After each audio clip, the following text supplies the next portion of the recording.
फुंकर मारून दिवा का विझवत नाही याचं कारण तुम्हाला माहिती आहे का? असं मानलं जातं की दिवा लावल्यानं आपली प्रार्थना देवापर्यंत लवकर पोहोचते आणि देव स्वतः आपल्या मदतीला येतात आणि घरात वास करतात. म्हणून शास्त्रात पूजेच्या वेळी दिवा लावायला सांगितलं. शिवाय शास्त्रानुसार दिव्याच्या ज्योतीत पेटणारी अग्नी सर्वात पवित्र मानली जाते.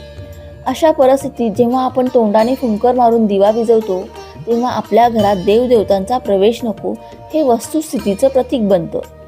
तोंडाने फुंकर मारून दिवा विझवणं म्हणजे देवाच्या आगमनात अडथळा आणणं.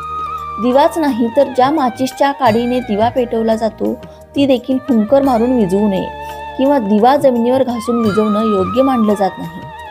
फुंकून आग विझवणं हा अग्निदेवतेचा अपमान मानला जातो. शास्त्रात असंही मानलं जातं की फुंकून दिवा विझवल्यानं देवी लक्ष्मी क्रोधित होते आणि घरात दारिद्र्य येते. म्हणून पूजेचा दिवा विझवण्यास शास्त्रात सक्त मनाई आहे. व्हिडिओ आवडल्यास